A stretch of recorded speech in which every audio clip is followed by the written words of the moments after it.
Hey everyone, I'm Bradford with the Pen and Paper Guide to Personal Finance. In today's review, we're going to talk about Outlet Finance, which promises 9% return on your money as a savings account alternative. I'm going to break down how they're able to offer such a high interest rate, what are the risks, and whether or not it's going to be a good fit for you. To start off, let's talk about what Outlet Finance is not. It's not a bank and it's not a savings account, at least in the traditional sense, because your money is not insured by the FDIC. While they do a great job at mitigating the risks of the money you deposit, there is still the risk, no matter how small, that you could lose it. So it's much better to view Outlet Finance as a relatively safe investment as it is to compare it with a traditional savings account. So how does Outlet actually generate that money for you? They do act as a neobank and function in many ways similar to your local bank that you have.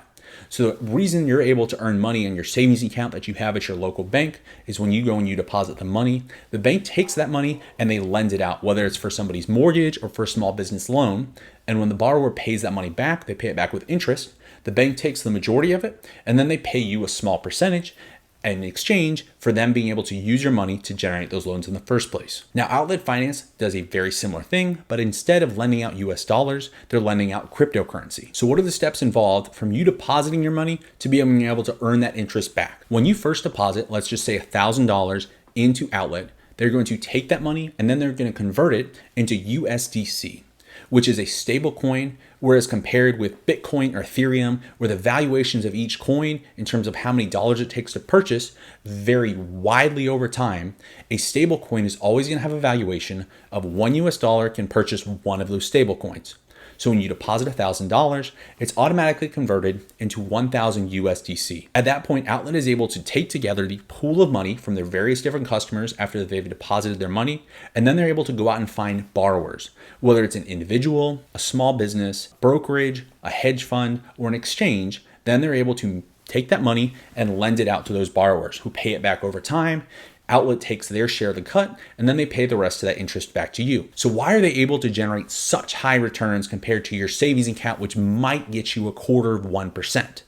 Now, if you go and look at what are the typical lending rates in cryptocurrency, because it is still a relatively new and emerging technology, while you do see some lending rates that are comparable to a standard bank, there are some rates that are also in the high double digits. And that's what allows you to be able to generate such a high return on the money you deposit with Outlet Finance.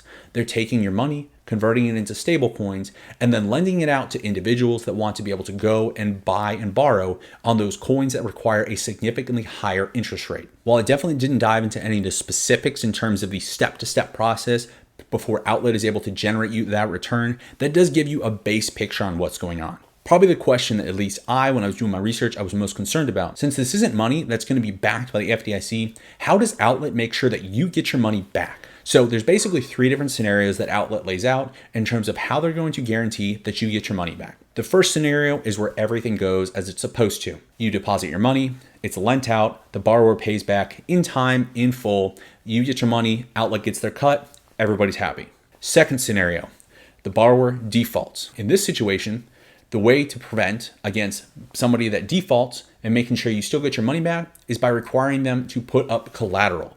In this case, over collateralization of loans.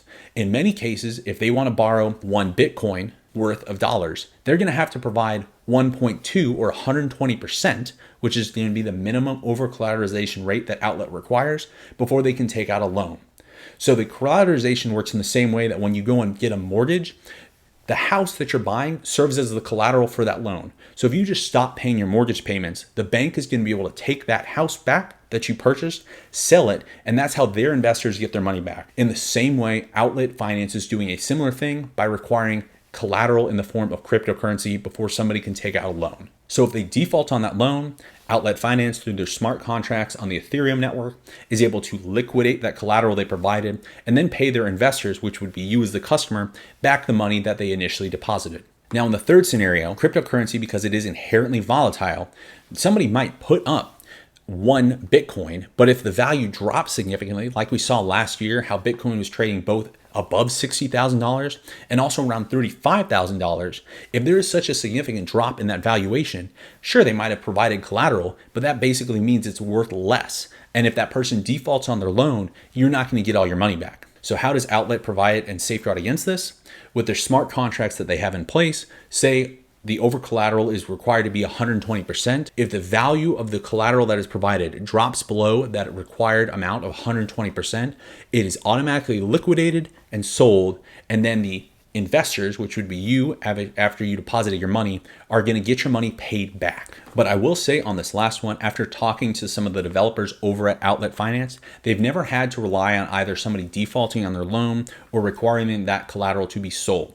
While in theory, the smart contracts should work correctly, and they do have insurance in place if the smart contracts don't, that is taking the step from theory to practice.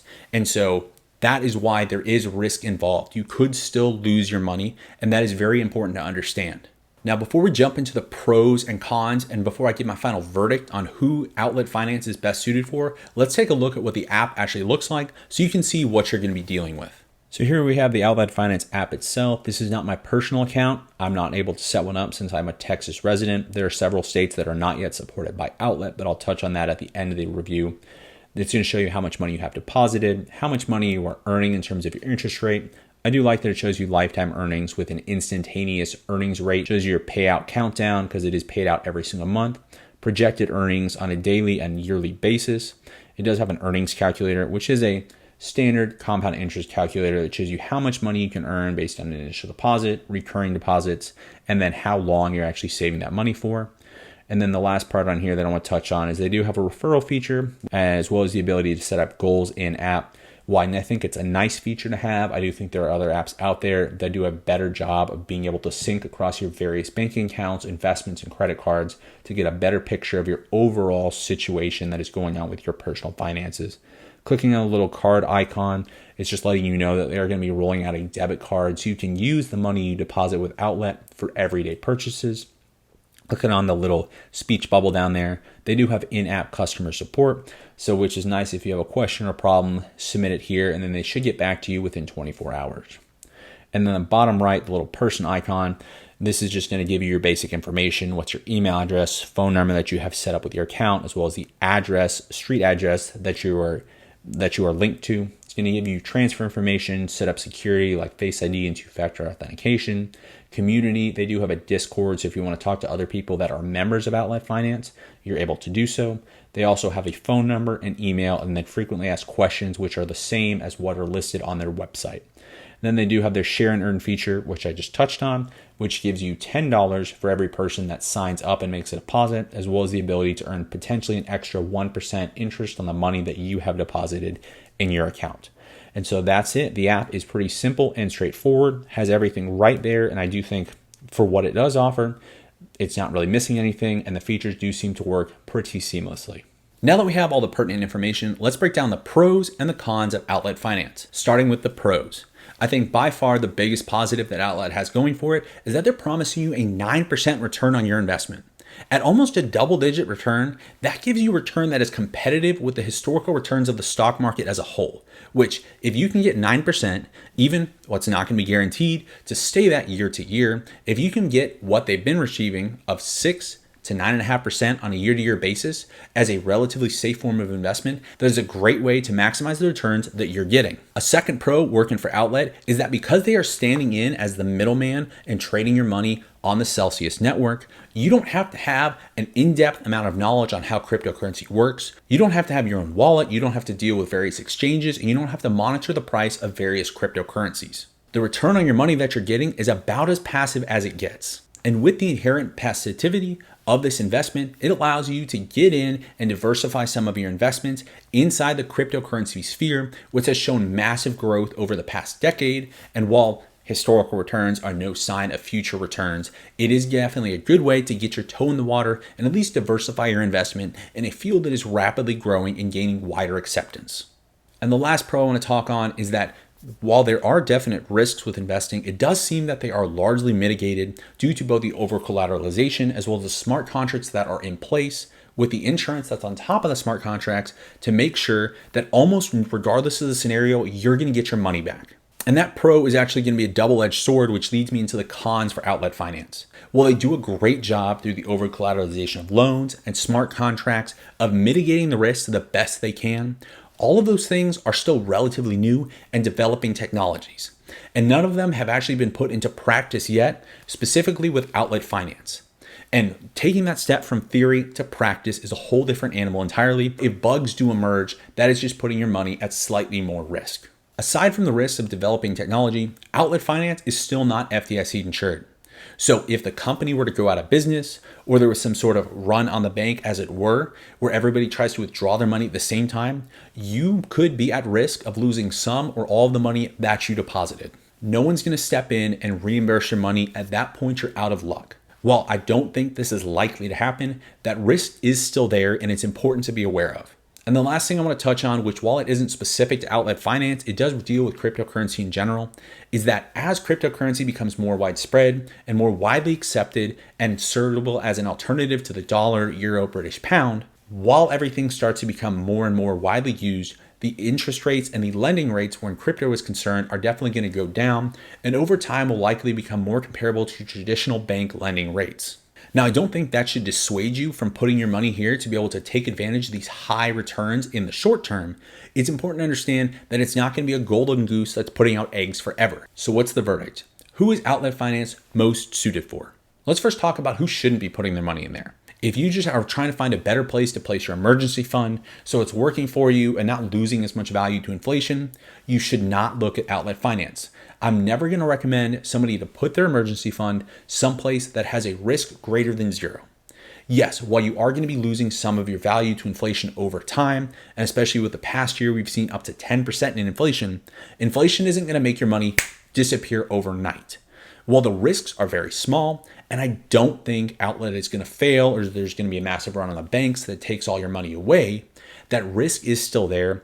And the purpose of your emergency fund is to be available to you and does not at risk of just disappearing. So while the risk is small, and I don't think it's going to happen, you shouldn't be putting your emergency fund in what is an investment as opposed to a savings account. Now, who is outlet finance actually suited for? If you're trying to get some exposure with your overall portfolio in cryptocurrency and you don't feel like having to go and research individual coins and track them over time, I think this is a great way to take advantage of the high interest rates that borrowers of cryptocurrency are currently paying to be able to generate a return, get exposure in a different space, aside from whether you're invested in real estate or stocks or wherever your investments are. Now, if you're already really familiar with how cryptocurrency works and you're on like the Celsius network or one of the other networks that allows you to lend out your cryptocurrency individually, you're going to generate a higher return because there isn't the middleman who is managing money, pulling it together, and then lending it out on your behalf. So if you're really comfortable with cryptocurrency, you're probably going to get a better return by doing it yourself. But if you don't feel super comfortable, this is a great way to take advantage of the lending that is out there. Or even if you just don't want to spend the time required to lend out this stuff yourself by doing the due diligence, even though you're going to generate a smaller return because you do have the middleman in there, it's going to, again, offer you that exposure and the opportunity to take advantage of the crypto lending space. Now, personally, I'm pretty happy with what I've seen with outlet finance. And once it's available to Texas residents, my wife and I are going to take some of our savings, particularly our vacation fund, and put it into outlet finance to be able to help accelerate our savings rate. We're definitely not going to put our emergency fund in there, and we're not just going to throw all of our money in there. But I do think it's going to be a good way for us to diversify, as I've said ad nauseum at this point. It's certainly not suited for everybody, and that's important to understand because with personal finance, it's what's best suited for you, the person. Now, after reviewing everything and doing your own independent research into outlet and other reviewers that are out there, and you decide that it's something that is a good fit for you, please consider using the link that's down in the description and the pinned comment to make your initial setup, because it does really help the channel by giving us a kickback when you do use the referral link that we provide. But if you'd rather just continue learning about what's going on in the cryptocurrency sphere, check out our playlist we have right here. I want to thank you for joining me today, and until next time, just remember to pinch a little.